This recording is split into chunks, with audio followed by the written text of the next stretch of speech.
चलो दोस्तों, आज देखेंगे पार्ट 19 में कि पार्ट 19 में 50-50 क्वेश्चन आंसर दिया रहेगा ऑब्जेक्टिव का।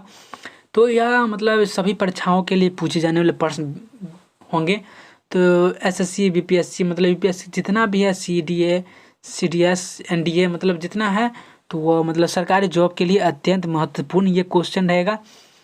तो आशा करता हूँ कि आप लोग इस वीडियो को पूरा देखिएगा, शुरू से लेकर अंत तक देखिएगा। तो अगर इस चैनल पर दोस्तों, अगर इस चैनल पर आप नए हो तो प्लीज़ चैनल को ज़रूर सब्सक्राइब कर दीजिएगा और बेल आइकन को ज़रूर दबा दीजिएगा। और साथ ही मतलब जो बेल आइकन है वो पूरा दबा दीजिएगा। तो आशा करता हूँ कि आप लोग ज़रूर कीजिएगा ये काम।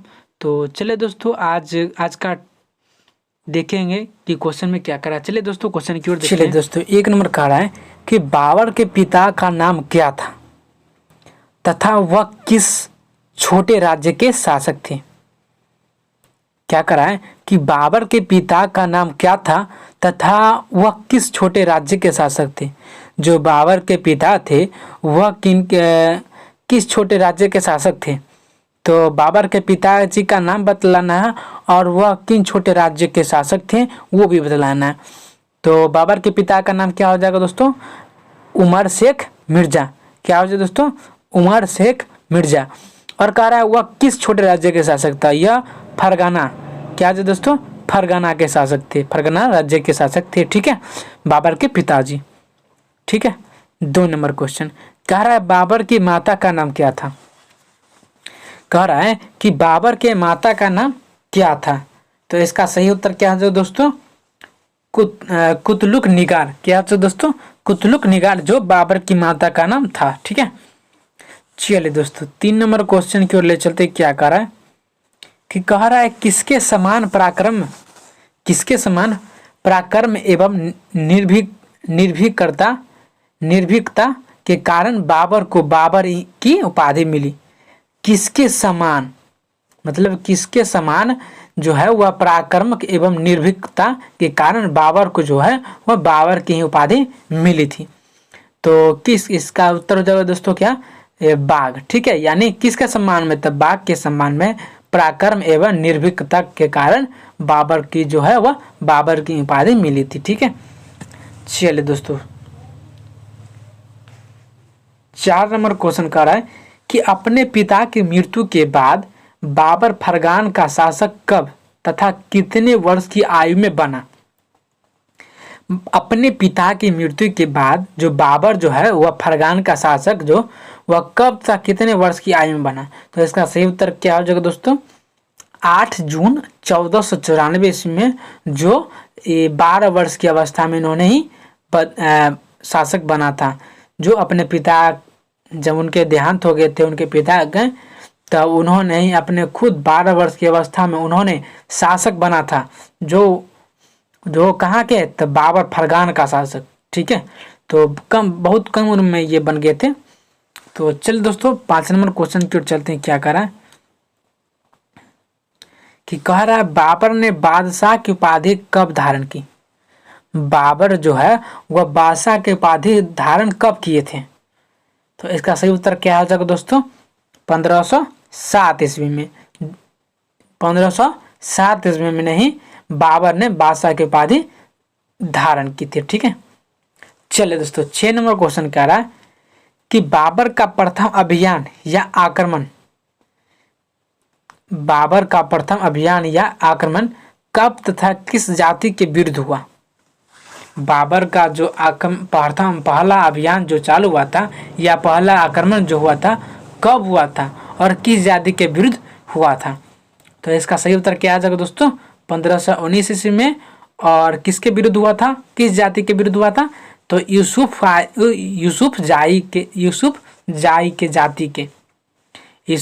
जाई जाति के विरुद्ध हुआ था प्रथम अभियान या प्रथम आक्रमण।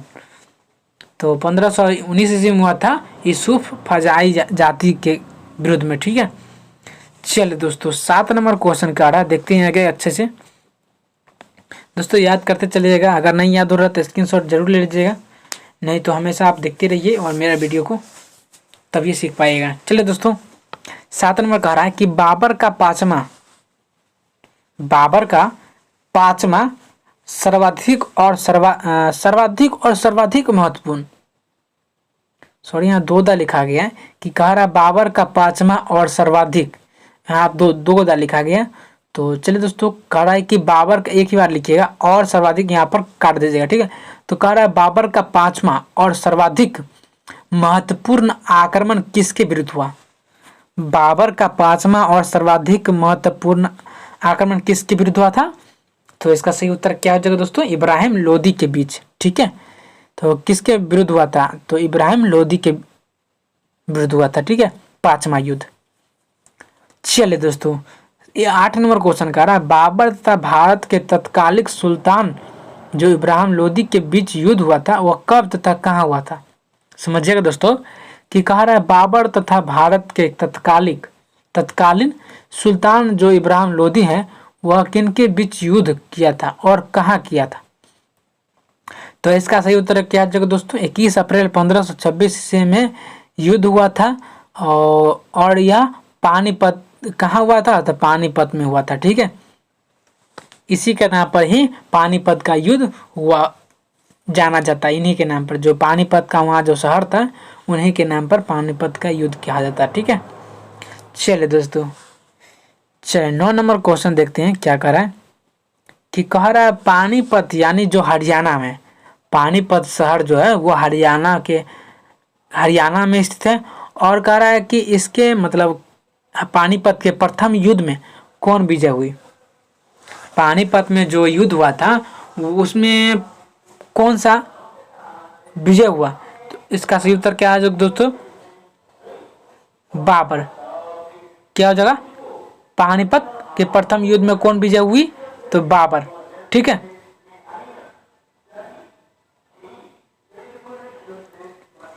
दस नंबर क्वेश्चन, पानीपत के प्रथम युद्ध में बाबर के विजय का सर्वाधिक महत्वपूर्ण कारण किसे माना जाता है? किसे माना जाता है? तो इसका सही उत्तर क्या आ जाएगा दोस्तों? तोप खाने का प्रयोग। यानी कह रहा है पानीपत के प्रथम युद्ध में बाबर का विजय का सर्वाधिक महत्वपूर्ण कारण किसे माना जाता है? तो इसका सही उत्तर क्या आ जाएगा दोस्तों? तोप खानों का प्रयोग। यानी जो है तोप खानों का प्रयोग जो है वो पानीपत के प्रथम युद्ध में जो बाबर की विजय हुई थी उनका ही सबसे महत्वपूर्ण भूमिका, यानी उसके कारण ही इन्हें तोप खानों का प्रयोग कहा जाता है, ठीक है। चलिए दोस्तों, 11 नंबर क्वेश्चन की ओर बढ़ते हैं। क्या कह रहा है कि कह रहा है पानीपत के प्रथम युद्ध में बाबर की विजय का दूसरा महत्वपूर्ण कारण किसे माना जाता है? जो पानीपत का युद्ध हुआ था, तो पानीपत का जो प्रथम युद्ध हुआ था उसमें बाबर की विजय हुआ था। पानीपत का जो प्रथम युद्ध हुआ था तो उसमें बाबर का विजय हुआ। और दूसरा महत्वपूर्ण कारण किसे माना जाता है? तो दूसरा महत्वपूर्ण कारण किसे माना जाता है? तो इसका आंसर हो जाएगा दोस्तों, उत्तर हो जाएगा तुगलमा युद्ध नीति का प्रयोग। क्या हो जाएगा दोस्तों? तुगलमा युद्ध नीति का प्रयोग, ठीक है। चलिए दोस्तों, 12 नंबर क्वेश्चन कह रहा है कि पानीपत के प्रथम, यहाँ पर प्रथम लिखा गया तो यहाँ पर प्रथम होता है, सही कर लीजिएगा कि पानीपत के प्रथम युद्ध में भाग लेने वाले बाबर के दो प्रसिद्ध निशानेबाज जो, यानी इसको बोला जाता है तोपची, यानी निशानेबाज कौन कौन थे? प्रथम युद्ध में पानीपत का जो युद्ध हुआ था प्रथम युद्ध, तो उनमें जो भाग लेने वाले थे दो प्रसिद्ध निशानेबाज, तो वो दोनों मतलब उस दोनों का नाम बताना है जो निशानेबाज थे, दो प्रसिद्ध निशानेबाज थे। तो इसका आंसर क्या हो जाएगा दोस्तों? उस्ताद अली और मुस्तफर। तो यही दो थे जो दो प्रसिद्ध निशानेबाज थे, यही दोनों थे जो निशानेबाज थे प्रथम युद्ध पानीपत के, ठीक है। चलिए दोस्तों, 13 नंबर क्वेश्चन क्या कर रहा है देखते हैं कि कह रहा है पानीपत के प्रथम युद्ध के बाद पानीपत के प्रथम युद्ध के बाद बाबर दिल्ली की गद्दी पर कब बैठा?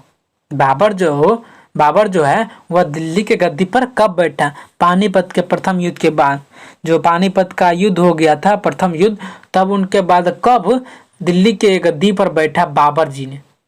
तो इसका सही उत्तर क्या आ जाएगा दोस्तों? 27 अप्रैल 1526 ईस्वी को। यह जो बाबर जो है वह दिल्ली की गद्दी पर बैठा था कब, तो पानीपत के प्रथम युद्ध खत्म होने के बाद।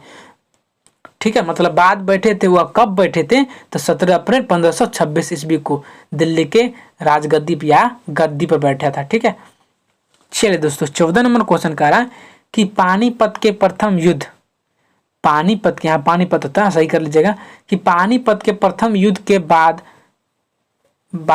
मतलब युद्ध के बाद अगला महत्वपूर्ण युद्ध किसके साथ हुआ। अगला युद्ध किसके साथ हुआ, अगला महत्वपूर्ण युद्ध किसके साथ हुआ, तो राणा, अब यहाँ पर आ गया, राणा संगा के बीच हुआ था। ठीक है, प्रथम युद्ध के बाद जो अगला महत्वपूर्ण युद्ध था वह किसके साथ हुआ था, पानीपत का, तो राणा संगा के बीच, यानी बाबर और शायद राणा संगा के बीच हुआ। चलिए दोस्तों आगे की ओर क्वेश्चन चलते दिया होगा, तो कह रहा है 15 नंबर क्वेश्चन। चलिए दोस्तों अच्छे से देखते हैं कि कह रहा है कि बाबर तथा मेवाड़ के तत्कालीन शासक राणा संगा के बीच युद्ध कब तथा कहाँ हुआ था। बाबर और जो मेवाड़ है उनके तत्कालीन शासक जो है वह राणा संगा के बीच वह युद्ध कब तथा कहाँ हुआ था, तो 17 मार्च 1527 में हुआ था। और कहाँ हुआ था, तो खानवा में, यानी इसी के नाम पर खानवा का युद्ध माना जाता है। ठीक है, चलो दोस्तों 16 नंबर क्वेश्चन देखते हैं क्या करा, कि कह रहा है कि खानवा के युद्ध के बाद बाबर का अगला महत्वपूर्ण युद्ध किसके साथ हुआ। जो खानवा के युद्ध के बाद, मतलब खानवा का युद्ध हुआ था, तो उनके बाद बाबर का अगला महत्वपूर्ण युद्ध किसके साथ हुआ था, तो इसका किसके साथ हुआ था बाबर का, तो मेदिनी राय के साथ। ठीक है, चले दोस्तों 17 नंबर क्वेश्चन की ओर ले चलते हैं। क्या कर रहा है कि कह रहा है बाबर तथा मेदिनी राय के बीच जो युद्ध हुआ था, तो अच्छे समझिएगा कि बाबर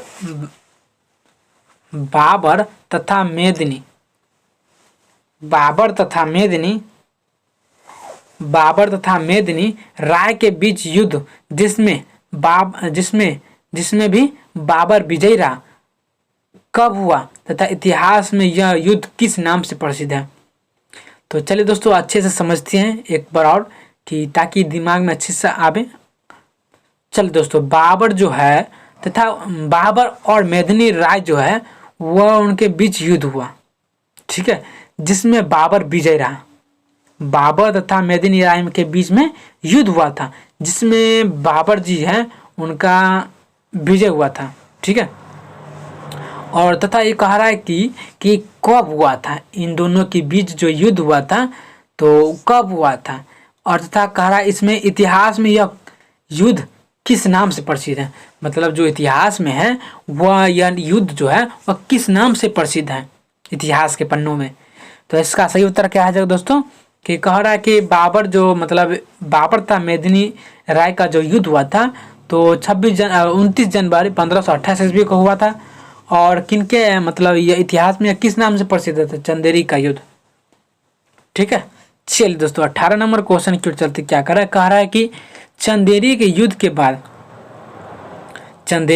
के बाद बाबर का अगला महत्वपूर्ण युद्ध किसके साथ हुआ।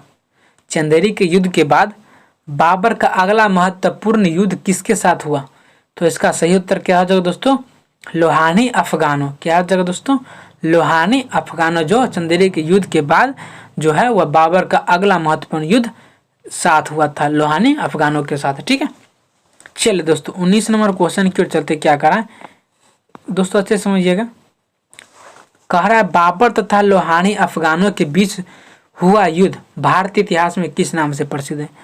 अब यहाँ पर समझने वाली बात यह है कि जो बाबर तथा लोहानी जो था वह अफगानों के, मतलब बाबर तथा लोहानी अफगानों के जो बीच युद्ध हुआ था वह भारत के इतिहास में जो है वह किस नाम से प्रसिद्ध है।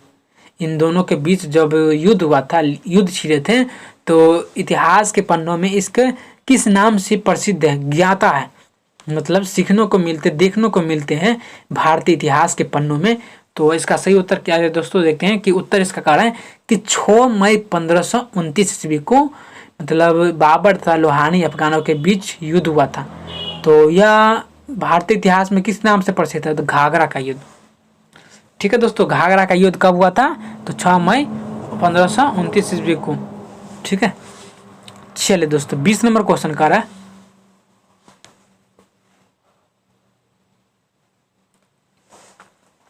कह रहा है बाबर ने किस नाम से अपना आत्मकथा लिखी? बाबर जो है वो किस नाम से अपना आत्मकथा लिखी? तो इसका सही उत्तर क्या आ जाएगा दोस्तों? बाबरनामा। क्या आ जाएगा दोस्तों? बाबरनामा। ठीक है, चलिए दोस्तों 21 नंबर क्वेश्चन कर रहा है कि बाबर नक्शबंदी सिलसिले के किस सूफी संत का शिष्य था? बाबर नक्शबंदी सिलसिले के किस सूफी संत का शिष्य था? तो इसका सही उत्तर क्या आ जाएगा दोस्तों? उबैदुल्ला अहरार। क्या जाओ दोस्तों? उबैदुल्ला अहरार, जो बाबर नक्शबंदी सिलसिले के सूफी संत का शिष्य था। ठीक है, चलिए दोस्तों 22 नंबर क्वेश्चन की ओर ले चलते हैं। क्या करा है दोस्तों, अच्छे समझिएगा ताकि अच्छे से याद हो जाए। कह रहा है कि 22 नंबर की बाबर के आदेश पर अयोध्या, यानी जो उत्तर प्रदेश में है, यूपी में है, ठीक है, तो बाबर के आदेश पर अयोध्या की बाबरी मस्जिद का निर्माण किसने किया था? बाबर के आदेश पर अयोध्या का जो बाबरी मस्जिद है उनका निर्माण किसने करवाया था, किसने किया था? तो इसका सही उत्तर क्या आ जाएगा दोस्तों? मीर बाकी। क्या आ जाएगा दोस्तों? मीर बाकी। ठीक है, जो बाबर के आदेश पर अयोध्या का जो बाबरी मस्जिद था उनका निर्माण कराया था। ठीक है, किया था। चलिए दोस्तों 23 नंबर क्वेश्चन कर रहा है कि बाबर का मंत्री जिसने अनेक मदरसों का निर्माण करवाया था तथा जो शोहरत ए आम के नाम से प्रसिद्ध था। शोहरत ए नाम से प्रसिद्ध था। ठीक है, तो चलिए दोस्तों इसका आंसर हो जाएगा सैयद मकवार अली। क्या हो जाएगा दोस्तों? सैयद मकवार अली। ठीक है,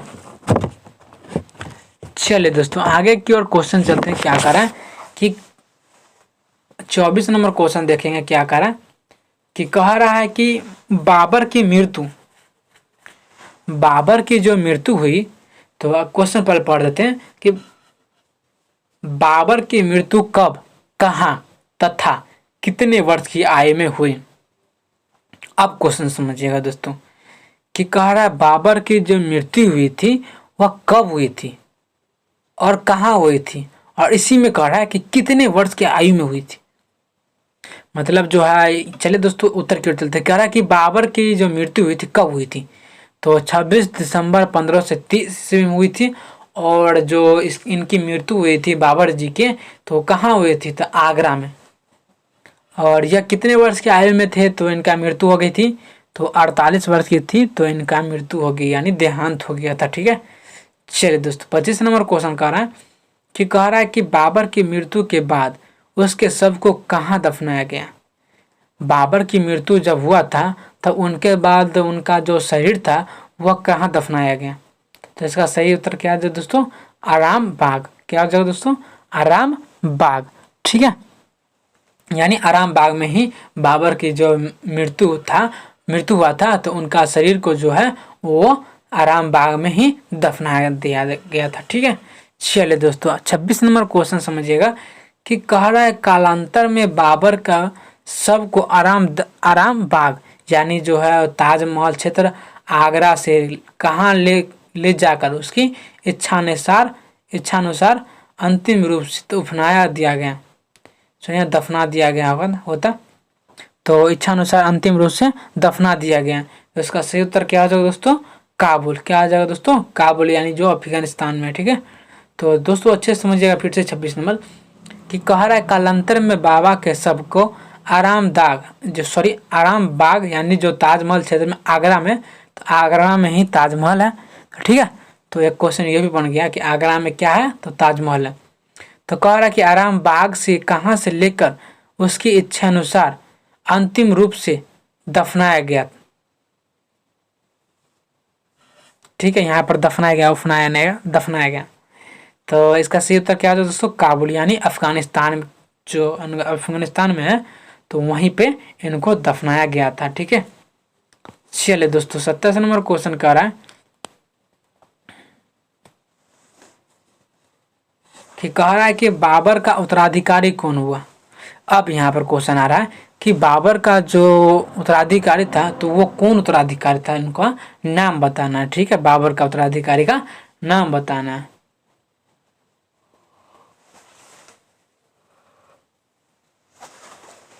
चलिए दोस्तों 28 नंबर क्वेश्चन कर रहा है कि हुमायूं जो कि बाबर का सबसे बड़ा पुत्र था, जो हुमायूं का जो सबसे बड़ा पुत्र था, तो उनका जन्म कब तथा कहाँ हुआ था। जो हुमायूं का जो एक बड़ा पुत्र था तो उनका जन्म और कहाँ हुआ था, जन्म कब तथा कहाँ हुआ था। तो इसका सही उत्तर हो जाएगा 6 मार्च 1508 ईस्वी को इनका जन्म हुआ था। जो हुमायूं के पुत्र थे, बड़े पुत्र, तो कहाँ हुआ था, तो काबुल में हुआ था। ठीक है, चलिए दोस्तों 29 नंबर क्वेश्चन कह रहा है कि हुमायूं के बचपन का नाम क्या था। हुमायूं के बचपन का नाम क्या था, तो इसका सही उत्तर क्या हो जाएगा दोस्तों, नासिरुद्दीन मोहम्मद हुमायूं।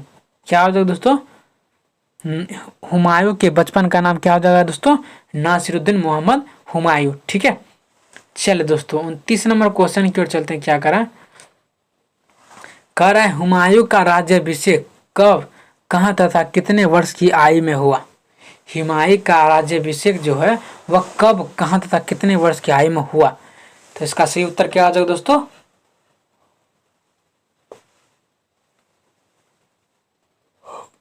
29 दिसंबर 1530 ईस्वी में। जो कहाँ हुआ था, तो आगरा में। और कितने वर्ष की आयु में, तो 23 वर्ष की आयु में। ठीक है, चलिए दोस्तों 31 नंबर क्वेश्चन कह रहा है कि दिल्ली की गद्दी पर बैठने के पूर्व हुमायूं ने अपने राज्य का बंटवारा किसके निर्देश के अनुसार कर दिया। दिल्ली की गद्दी पर बैठने के पूर्व, यानी दिल्ली की गद्दी पर बैठने से पहले ही हुमायूं ने अपने राज्य का बंटवारा किसके निर्देश के अनुसार जो है वह किया था, कर दिया था। तो इसका सही उत्तर क्या है दोस्तों, बाबर के निर्देश के अनुसार पर। ठीक है, चलिए दोस्तों 32 नंबर क्वेश्चन की ओर ले चलते हैं। क्या कह रहा है कि बादशाह बनने के बाद,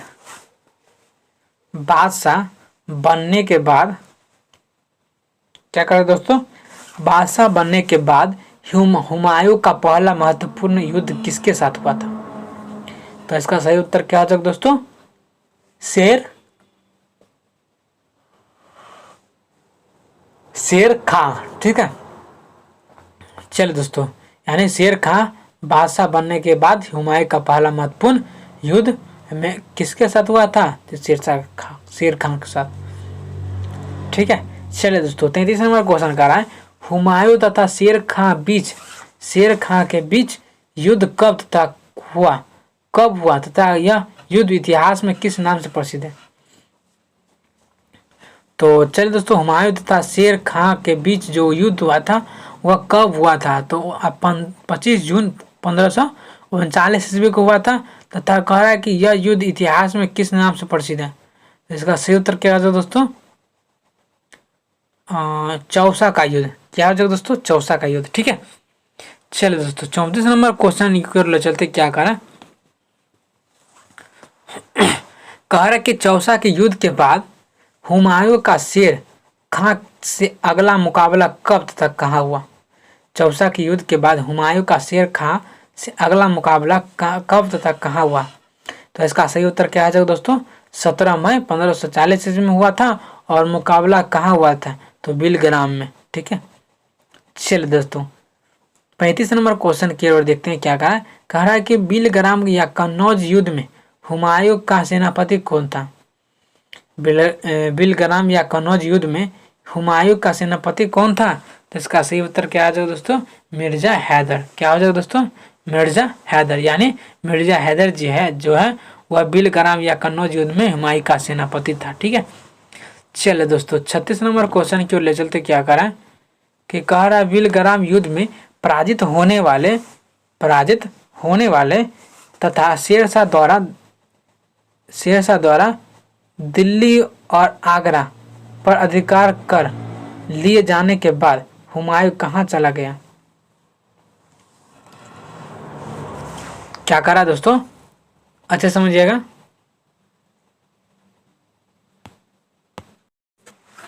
कि कह रहा है कि बिलग्राम युद्ध में पराजित होने तथा शेरशाह द्वारा दिल्ली और आगरा पर अधिकार कर लिए जाने के बाद हुमायूं कहाँ चला गया था? इसका सही उत्तर जाएगा दोस्तों सिंध, यानी सिंध चला गया था। ठीक है, चलो दोस्तों 37 नंबर क्वेश्चन देखते हैं क्या करा है कि सिंध में किसकी सलाह पर हुमायूं पर्सिया या ईरान चला गया?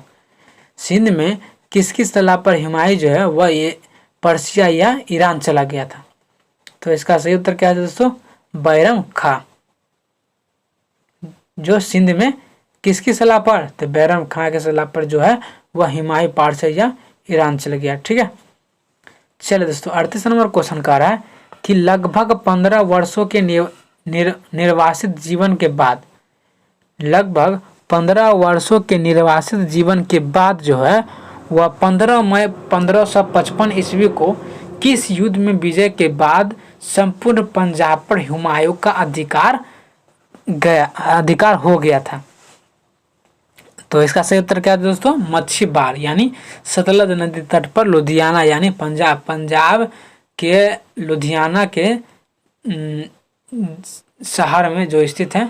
तो अच्छे समझिएगा दोस्तों 38 नंबर कि कह रहा है लगभग 15 वर्षों के निर्वाचित जीवन के बाद, यानी जो 15 वर्ष का जो जीवन है मतलब निर्वाचित जीवन के बाद उन्होंने 15 मई 1555 को एक मतलब किस युद्ध में? तो मच्छीबार के युद्ध में विजय के बाद संपूर्ण पंजाब पर हुमायूं का अधिकार हो गया था। ठीक है, चल दोस्तों 39 नंबर क्वेश्चन की ओर ले चलते क्या करा है कि कह रहा है मच्छीबार युद्ध के बाद जो है 22 जून 1555 ईस्वी को हुए किस युद्ध में विजय के बाद हुमायूं एक बार फिर दिल्ली की गद्दी पर अधिकार करने में सफल रहा? तो मच्छीबार युद्ध के बाद 22 जून जो है वह 1555 को हुए किस युद्ध में विजय के बाद हुमायूं एक बार फिर दिल्ली की गद्दी पर अधिकार जमा लिया था, करने में सफल हो गया था? तो इसका सही उत्तर क्या है दोस्तों? सरहिंद का युद्ध। तो यही युद्ध था सरहिंद का युद्ध जिन्होंने मच्छीबार मतलब हुमायूं जो है एक बार फिर दिल्ली के राजगद्दी पर बैठ सका। ठीक है, चलिए दोस्तों 40 नंबर क्वेश्चन कह रहा है कि सरहिंद के युद्ध में मुगल सेना का नेतृत्व किसने किया था? सरहिंद के युद्ध में मुगल सेना का नेतृत्व किसने किया था? तो इसका सही उत्तर क्या आ जाएगा दोस्तों? अकबर, यानी अकबर जो है वह सरहिंद के युद्ध में मुगल सेना का नेतृत्व किया था। ठीक है, चलिए दोस्तों 41 नंबर क्वेश्चन की ओर ले चलते क्या करें कि कह रहा है शेरशाह सूरी का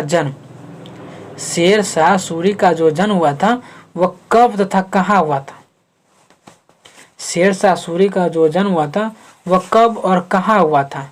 तो इसका सही उत्तर क्या है दोस्तों? 1472 ईस्वी में हुआ था और बजवारा होशियारपुर तो इनका शहर था, जो पंजाब में एक शहर है बजवारा होशियारपुर, तो यहीं इनका जन्म हुआ था शेरशाह सूरी का। ठीक है, चलिए दोस्तों 42 नंबर क्वेश्चन कर रहे हैं कि शेरशाह सूरी के बचपन का नाम क्या था? तो इसका सही उत्तर क्या है दोस्तों? फरीद खां। क्या है दोस्तों? फरीद खां, यानी जो है शेरशाह सूरी का बचपन का नाम हो जाएगा फरीद खां। ठीक है, चलिए दोस्तों 43 नंबर क्वेश्चन कह रहा है कि हसन खां कहाँ के एक छोटे जमींदार थे? तो इसका सही उत्तर क्या है दोस्तों? सासाराम, यानी बिहार। तो हसन खां कहाँ के एक छोटे जमींदार थे? तो सासाराम, यानी बिहार में जो सासाराम है। ठीक है, चलिए दोस्तों 44 नंबर क्वेश्चन क्या करा देखते हैं कि कह रहा है कि फरीद खां के पिता का नाम क्या था? तो इसका पता करना पड़ेगा कि कह रहा है कि फरीद खां के पिता का नाम क्या होगा दोस्तों? तो हसन खां। ठीक है,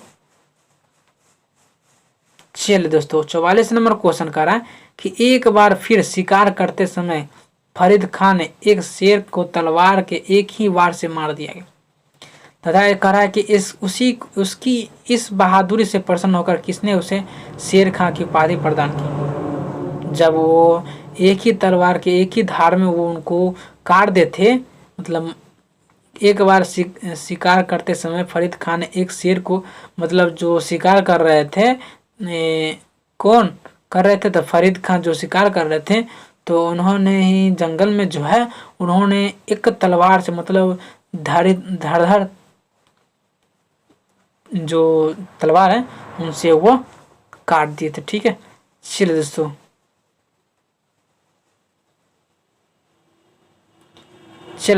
तो कौन, तो इसका सही उत्तर क्या है दोस्तों, मोहम्मद बहार खान लोहानी ने। क्या है दोस्तों, नाम भी इतना बड़ा है, कुछ कही के नहीं यार। कह रहा है कि इसका उत्तर हो जाएगा दोस्तों मोहम्मद बहार खान लोहानी ने। ठीक है, चलो दोस्तों 45 नंबर क्वेश्चन की ओर बढ़ते क्या करा कि कह रहा है बिहार के सूबेदार मोहम्मद बहार खां लोहानी के दरबार में अपने समकक्ष सरदारी के व्यवहार से तंत आकर उसकी सेवा तुरंत होगा, सॉरी यहाँ पर व्यवहार से तुरंत आकर उसकी सेवा छोड़कर शेर खां उसकी सेवा में चला गया। इसका सही उत्तर क्या है दोस्तों, इसका सही क्या उत्तर हो जाएगा, बाबर यानी जो मुगल सम्राट था। ठीक है, चलिए दोस्तों आगे की ओर क्वेश्चन चलते क्या करा कि कह रहा है कि मुगल साम्राज्य छोड़कर तंग यहाँ पर होता है दोस्तों सरदारी। यहाँ 45 नंबर फिर समझिएगा कि बिहार के सूबेदार मोहम्मद बहार खान लोहानी के दरबार में अपने समकक्ष सरदारी के व्यवहार में तंग आकर उसकी सेवा छोड़कर शेर खां किसकी सेवा में चला गया था, तो बाबर की सेवा में। ठीक है, यानी जो मुगल सम्राट के जो सम्राट था। 46 नंबर क्वेश्चन, दक्षिण बिहार व बंगाल का स्वतंत्र शासक बनने के बाद शेर खां का पहला महत्वपूर्ण संघर्ष कब, कहां तथा किसके साथ हुआ, तो इसका सही उत्तर क्या था दोस्तों, 25 जून 1539 ईस्वी में जो चौसा में हुआ था। और कहां किसके साथ हुआ था, तो हुमायूं के साथ हुआ था। ठीक है दोस्तों, हुमायूं बहुत ही युद्ध लड़े थे, तो अधिकतर बार हुमायूं ने और बाबर जी हमेशा जीते थे। तो चलिए दोस्तों 47 नंबर क्वेश्चन देखेंगे क्या करें कि कह रहा चौसा के युद्ध में हुमायूं को पराजित करने के बाद शेर खां ने कौन सी उपाय धारण की। चौसा के युद्ध में हुमायूं जो है वह पराजित करने के बाद शेर खां ने कौन सी उपाय धारण की, तो शेरशाह की। ठीक है, चलिए दोस्तों 48 नंबर क्वेश्चन देखते क्या करें कि कह रहा चौसा के युद्ध के बाद जो है शेरशाह का अगला युद्ध कौन सा था जो कि उसके जीवन का सर्वाधिक महत्वपूर्ण युद्ध था और जिसमें विजय के बाद उसने सरलता से आगरा और दिल्ली पर कब्जा कर लिया था। तो इसका सही उत्तर क्या है दोस्तों, बिलग्राम यानी कन्नौज का युद्ध। यानी कह रहा है, इसका सोचिएगा अच्छा से समझिएगा भी कि कह रहा है चौसा के युद्ध के बाद जो है वह शेरशाह का अगला युद्ध कौन सा था, तो उस युद्ध का नाम बताना है जो कि उसके जीवन का सर्वाधिक महत्वपूर्ण युद्ध था। मतलब उसका जो सर्वाधिक सबसे चाहने वाले महत्वपूर्ण युद्ध था और उसमें जिसे विजय के बाद उन्होंने सरलता से आगरा और दिल्ली पर कब्जा कर लिया था। ठीक है, तो बिलग्राम यानी कन्नौज का युद्ध। ठीक है, चलिए दोस्तों आज का 49 नंबर क्वेश्चन देखेंगे। कह रहा शेरशाह तथा हुमायूं के बीच बिलग्राम का युद्ध कब हुआ, तो शेरशाह तथा हुमायूं के बीच बिलग्राम का युद्ध कब हुआ, तो 17 मई 1540 ईस्वी में। ठीक है, यहाँ पर हुमायूं होता दोस्तों, हुमायूं ठीक कर लीजिएगा, यह दुर्गुकार होता। चलिए दोस्तों 50 नंबर आज का 50 नंबर क्वेश्चन देखते क्या कर रहा है कि कह रहा है कि हिंदुस्तान का शहंशाह बनने के बाद शेरशाह ने सबसे पहले किस राज्य पर कब्जा किया। उस समय वहां का शासक कौन था, तब जब शेरशाह ने सबसे पहले किस राज्य पर कब्जा किया था, तो पंजाब और कामरान पर। जो वहां समय का शासक कौन था, तो उस समय का शासक कौन था, तो हुमायूं का भाई यानी कामरान जो था वह, यानी हुमायूं का भाई जो था वह कामरान। तो उन समय वहां का शासक कौन था, तो कामरान। ठीक है, शेरशाह ने सबसे पहले किस राज्य पर कब्जा किया था, पंजाब पर। तो उस समय वहां का शासक कौन था, तो कामरान यानी हुमायूं के भाई। चलो दोस्तों आज का वीडियो यहीं पर समाप्त होता है। तो आशा करता हूँ कि आप लोग को अच्छी तरीके से समझ में आया होगा। दोस्तों आपसे निवेदन है कि अगर मेरा वीडियो शॉर्ट मतलब करंट अफेयर्स भी डालता हूँ तो शॉर्ट वीडियो में डालता हूँ, आप 30 सेकंड के जरूर देख लीजिएगा। और उससे जो हाल फिलहाल में जो करंट रहता है, करंट की बात रहता है, तो उसमें हम देते हैं। तो चलिए दोस्तों बिना देरी करके आज का क्वेश्चन यहीं पर समाप्त होता है। फिर मिलते हैं कल के नेक्स्ट वीडियो में इन्हीं वीडियो के साथ। तो मेरे चैनल पर बने रहने के लिए आपको मेरा चैनल को जरूर सब्सक्राइब कीजिए और बेल आइकन को जरूर दबा लीजिए। चलिए दोस्तों, जय हिंद, जय भारत।